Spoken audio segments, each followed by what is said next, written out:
Hi, gorgeous goddess. Welcome to episode 28 of the Soulful Menopause podcast. Today, I'm so pleased to introduce you to Julie Garrido, a yoga teacher who actually specializes in menopause. Now, this interview is jam-packed with so much wonderful information on yoga, whether you've never done it in your life before or if you've even been doing it for years. Now, Julie also shares with us a very simple yoga pose you can actually do in bed. Yes, I love it. You can actually do this yoga pose in bed, which is perfect if you're having problems sleeping. It's great if you're feeling restless, if you have a headache, if you're stressed, or you're suffering from restless legs. Now, she also covers what type of yoga is best for relieving your menopausal symptoms, and there's so much more fantastic information in this podcast episode. Now, she's also giving away a free ebook which will cover different yoga poses you can do for certain menopausal symptoms.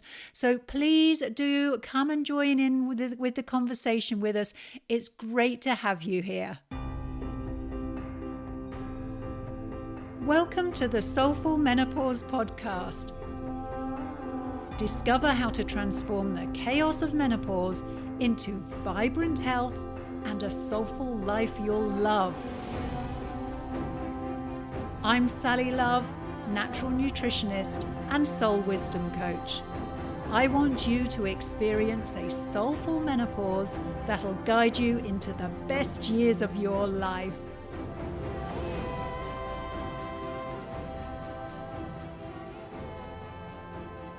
Welcome, you gorgeous fire moon goddess. Now, before we dive into this wonderful chat with Julie, I want to give you a little bit of background to her and her mission. Julie Ann Garrido is the founder of Yourself Yoga. She's a yoga teacher who specializes in menopause.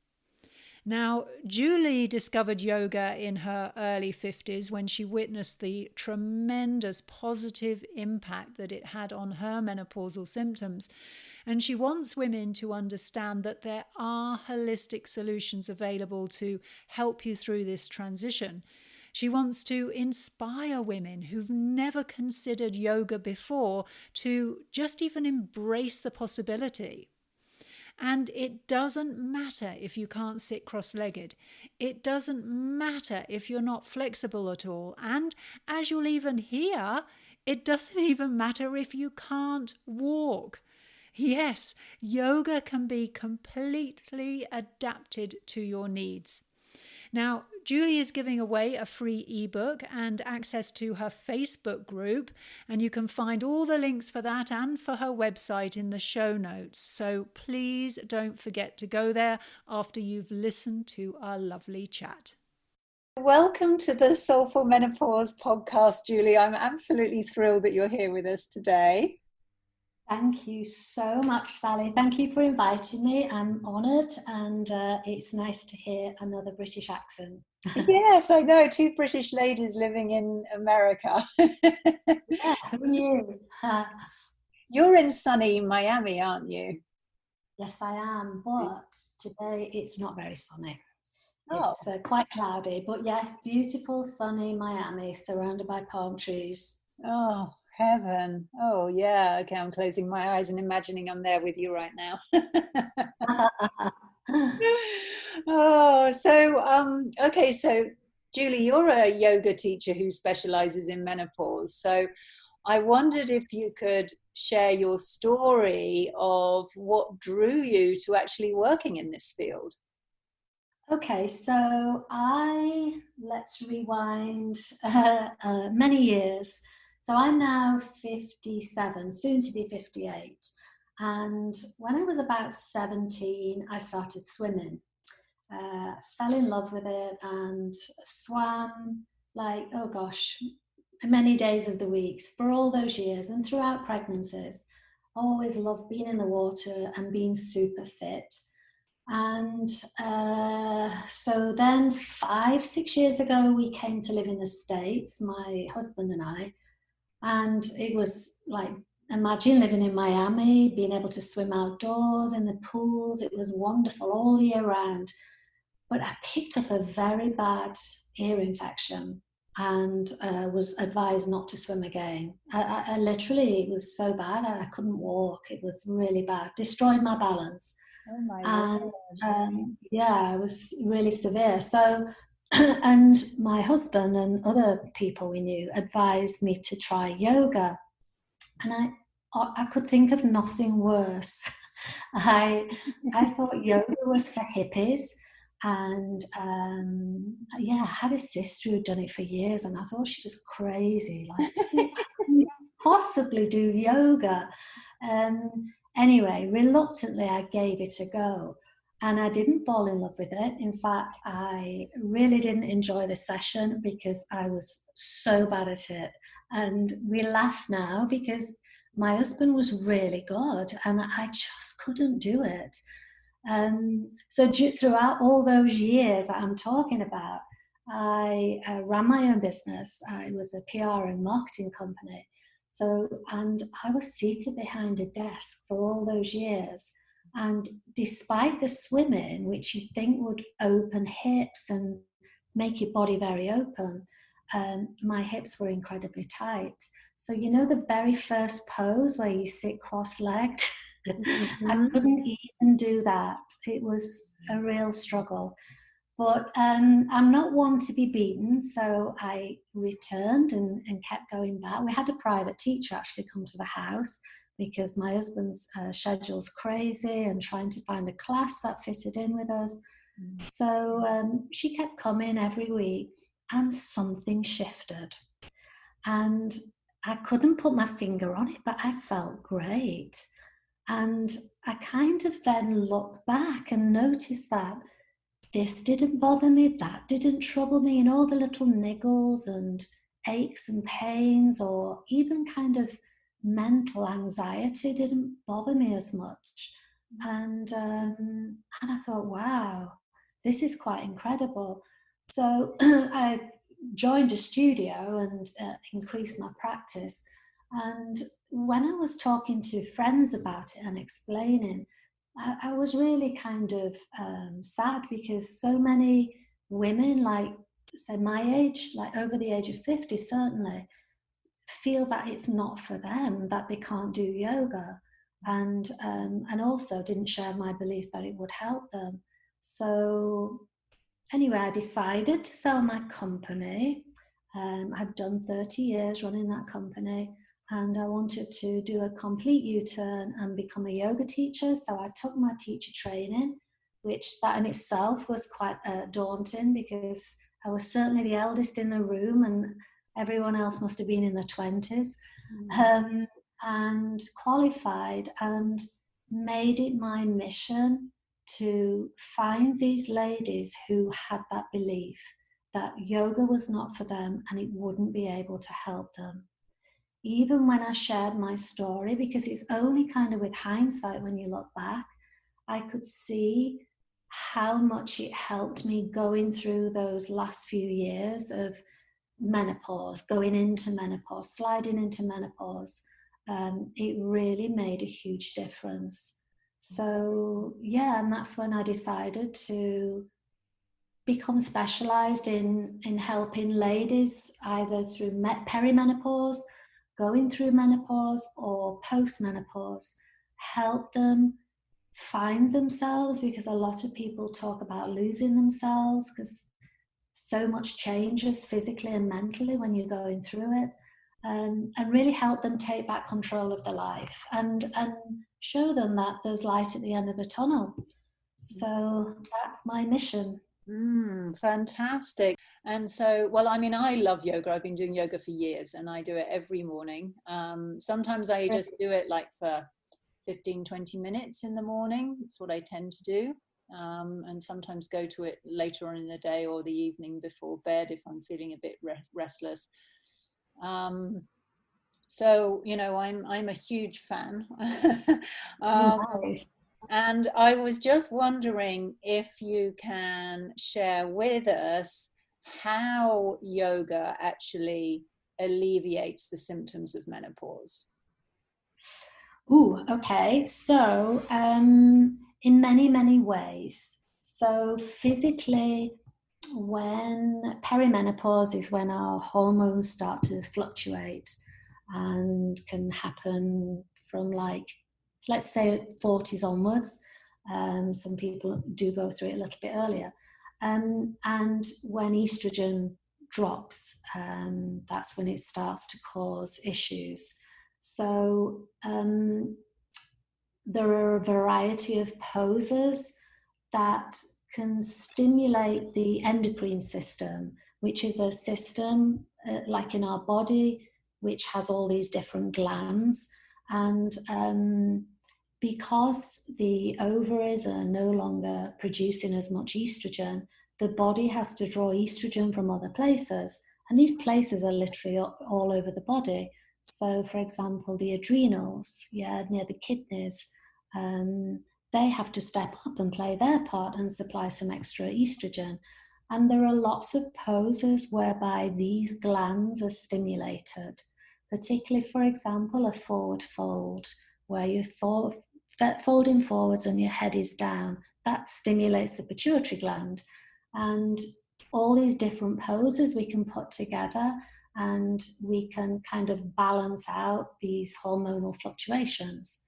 And then equally mentally, um, there are lots of physical changes because of the drop in estrogen, but also mentally and emotionally. I suffered with anxiety, and I didn't realize at the time that was linked to perimenopause or menopause. I just thought it was me. I was going through a divorce at the time, and I thought that was it. But when everything got settled, I would have these bad bouts.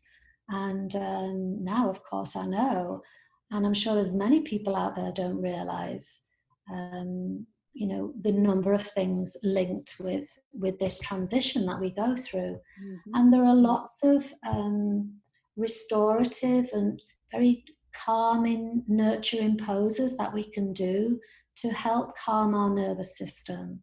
I teach restorative yoga as well as other styles. And we are literally firing up the parasympathetic part of the nervous system that tells our body and our brain to rest, and everything's fine. And it's wonderful. It's like the most amazing feeling when you have a soothing restorative class. It just makes all those worries disappear. So there's lots of ways we can support our bodies physically, mentally, and emotionally during this time. And like the pose I described, the sitting pose that I couldn't do when I first started yoga, hip opening poses.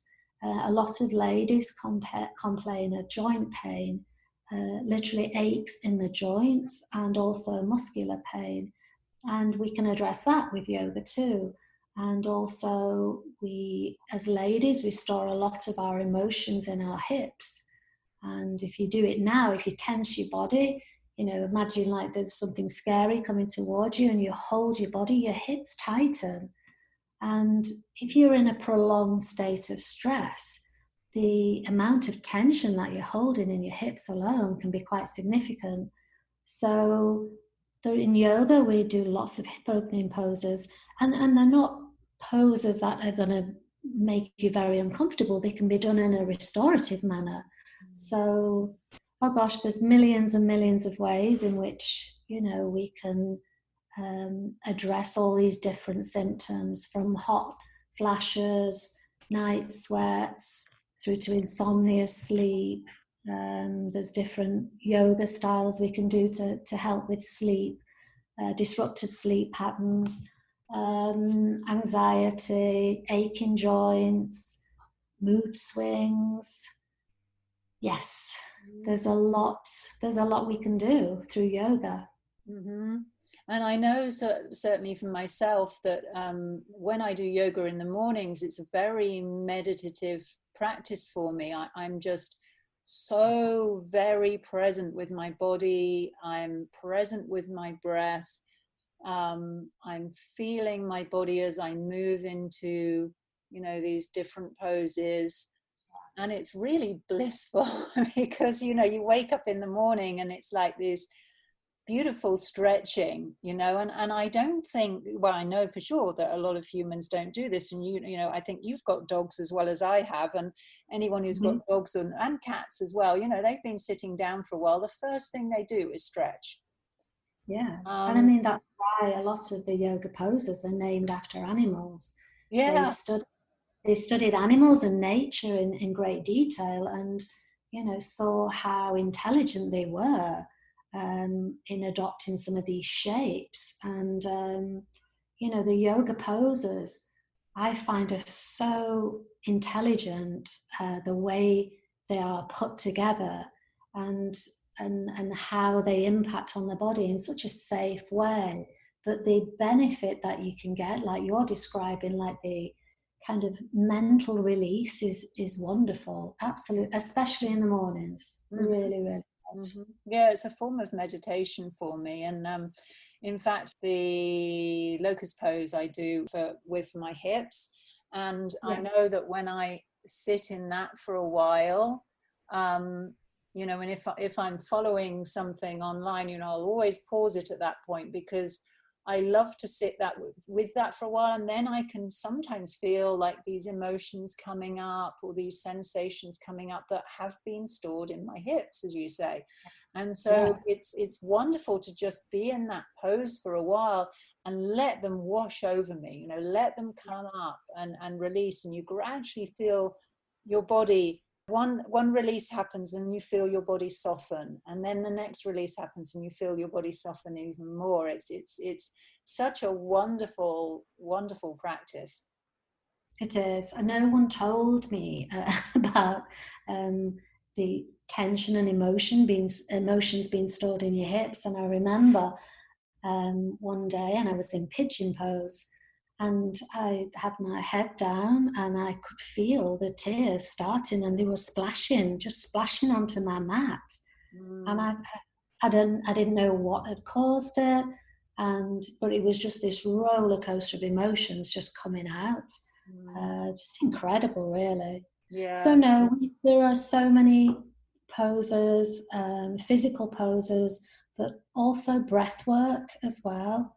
Like, for example, women who are struggling with hot flashes, there is a cooling breath technique that helps to cool you down, and also helps you take control of when it's happening, because when you feel that hot flash starting and it's rising up and it's just like, where's it going to end? It feels like you're going to combust.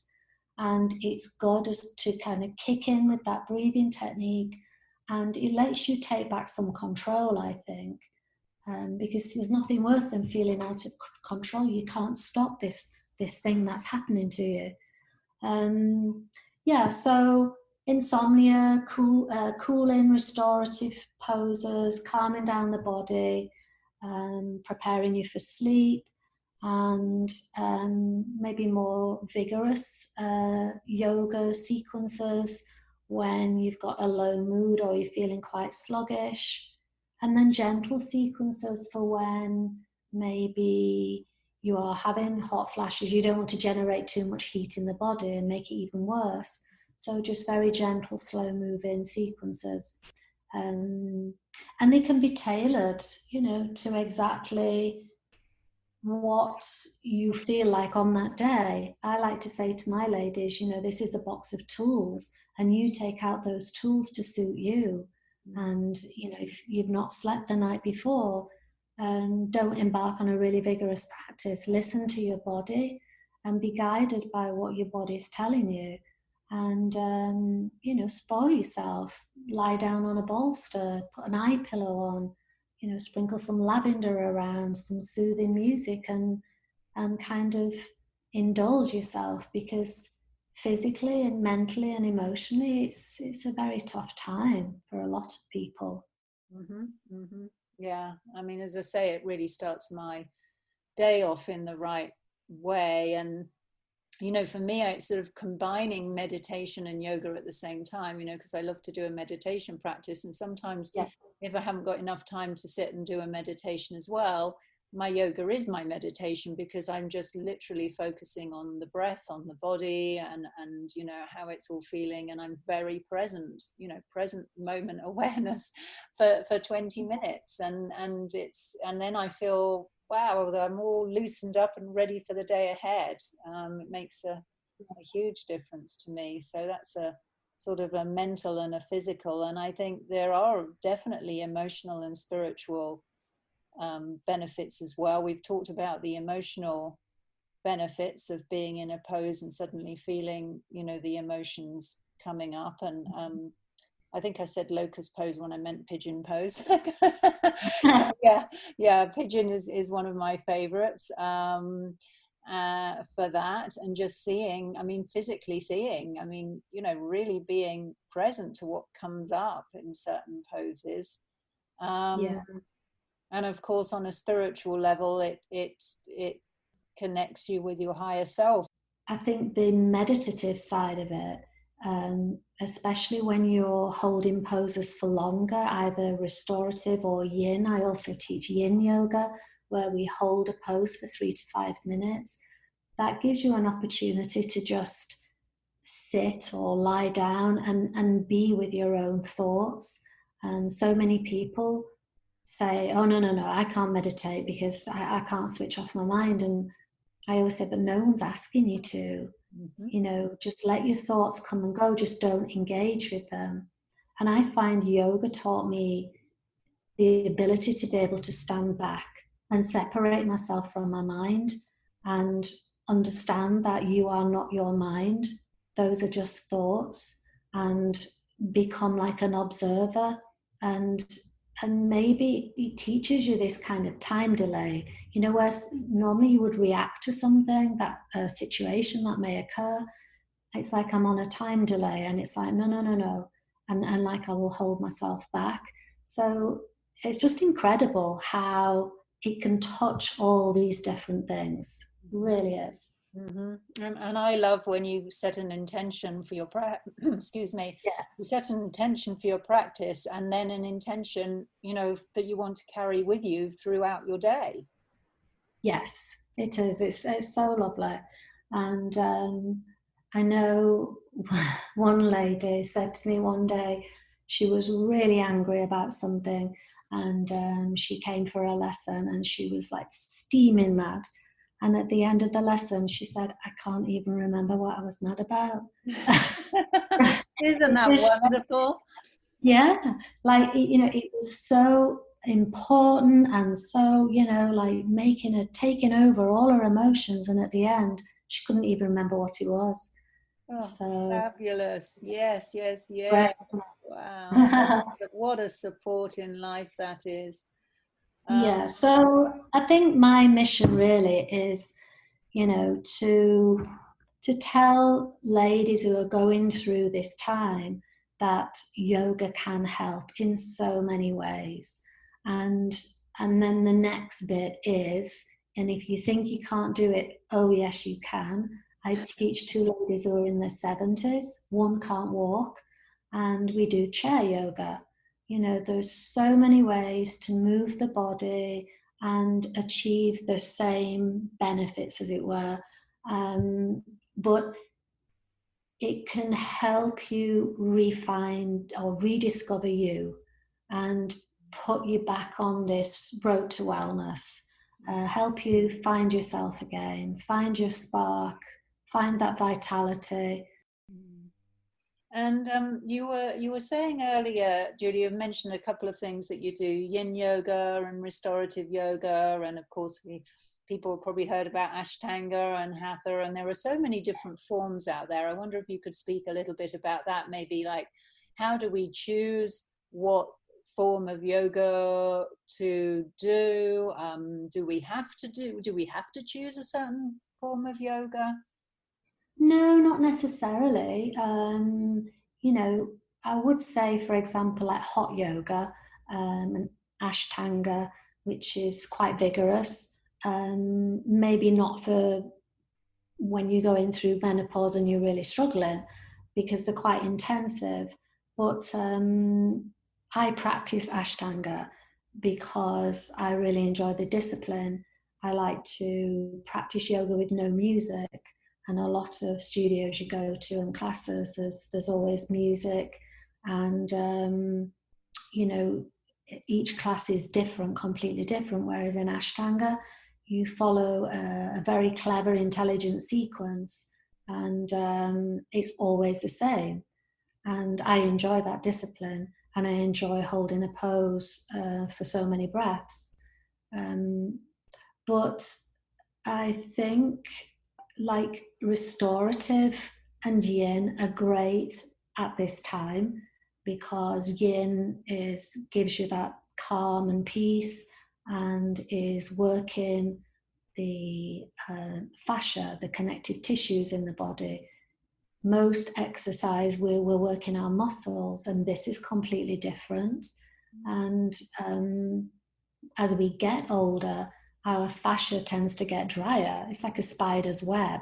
And as we lose collagen from the skin, we lose, it's a collagen substance, it's the fascia, and it begins to dry. And it can cause all kinds of problems. And it can impede our flexibility. So at this stage in our lives, I think yin is wonderful. And you hold the pose for 3 to 5 minutes. And it's a wonderful release when you come out of each pose. And during that time, it's almost like you have space in your head for meditation. So restorative again, because I believe it's a time when we should pamper ourselves. You look back and you think of all, if you've brought children into the world, everything you've done for your children, for your family, and this is your time now. And restorative yoga is a beautiful practice to fire up that part of our nervous system that calms us. Yeah, that takes away the stress and the worry, and soothe our bodies. So, and then you have like vinyasa and hatha yoga. I've never done hatha. Vinyasa is where it's a flowing sequence, it's constantly flowing. And, you know, I am vinyasa qualified, but I only teach my ladies very gentle flows, very kind of slow moving flows.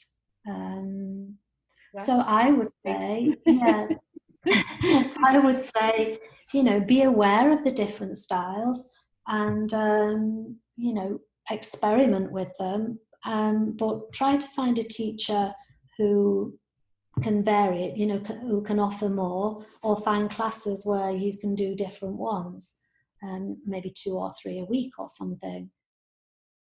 That makes me think, Julie, what about people who've been doing yoga for a while? You know, do they actually need to adjust their practice when they enter menopause?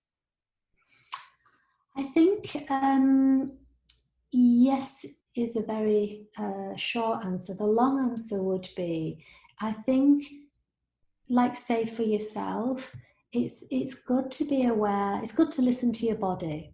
So don't assume that on Thursday you're going to wake up and you're going to go to an Ashtanga class and you're going to like sweat it out, and you know, for 1.5 hours, because that day may come and you're having not a great day. That can still happen to me. So you have to like kind of build in flexibility, listen to your body, listen to what it's saying. But I think it's also good to know which styles do benefit what your symptoms are as well. So if you've got a lot of joint pain, I think yin yoga would be a great choice, because it works deep into the joints and the ligaments and the tendons. And as I say, it's targeting this connective tissue, this spider's web that wraps around everything and impedes the flexibility. So I think it's good to be aware of what styles of yoga help certain symptoms of menopause or what you're struggling with. And then maybe you could adapt your home practice, or you could change your class or your teacher accordingly. Mm-hmm. Yeah, okay, good. And I love that. I didn't know that yin was all about focusing on the fascias. That was really interesting. Yeah. Yin is so, like we were talking about yoga being developed in India 5,000 years ago. Yin was developed by the Chinese, and it works like acupuncture on the meridians. So in traditional yoga, where we have the chakras and the energy centers, in Chinese yin yoga, it's meridians, and every pose stimulates a meridian, and every meridian is linked with a major organ. So if you're stretching the outer sides of the body, you're stimulating the gallbladder, and so on. So it's super interesting, and again, so clever. All very holistic, all very natural. But essentially, that's what you're doing. If you think of like an orthodontic brace that you place on your teeth, you don't wake up the next morning and they've all gone perfectly aligned. It takes time. The brace, in effect, is placing stress on the teeth to slowly move them into a desired shape. And it's a little bit like yin. You hold the pose, you're placing subtle stress on the joint, and then they reckon in about 90 seconds, this fascia releases and pulls back, and it creates space around the joint. So very, very clever. Fantastic. Oh, I love it. Yeah. I mean, I don't know where I'd be without my yoga, and if I have times where I haven't done it because I've been, circumstance or whatever, I really feel it, I really notice the difference. So it's not like I have to make myself do yoga. I want to do it. Yeah, it's like your body craves it and your mind, and somehow your whole system feels sluggish, doesn't it? If you've not done it. Mm-hmm. So yeah, I get that. So I'm interested, Julie, about, you're talking about the meridian lines and connecting with each pose. Each pose has a specific meridian line that it stimulates, and of course actually is stimulating those chakras as well. But I don't know if it's possible on a podcast to talk about like a simple pose. Is that at all possible? A simple pose, you mean for menopause? Yeah, so something that some people could do, as long as they're not driving a car right now or running on a treadmill or doing anything like that. If they're listening to this podcast at home, is there something that you could take us through that would be really very simple and very safe for anybody to do right now? And I don't know whether you work with mudras as well, or I don't know. I'm going to leave that up to you. Okay, so let me have a think. I mean, you literally could do a forward fold. Yeah, you could do a forward fold, or you could lie on the floor and swing your legs up against a wall. Okay, so in a forward fold, you would literally be hinging from the hips and folding over, pulling the tummy in, maybe soften the knees a little bit. If your hamstrings are really tight at the back and it's really pulling on the legs, and you could bring literally a chest down onto bent knees and grab hold of both elbows and just let your head hang. Now, if you feel off balance, you could back up against a wall, so your legs are against a wall, and then you are folding forwards, and this stimulates the pituitary gland, and it's kind of like blood rushing to the head, bringing lots of oxygen and nutrients, and it's very, very calming for the mind. So that's a super simple pose you can do whilst you're waiting for the kettle to boil or something like that.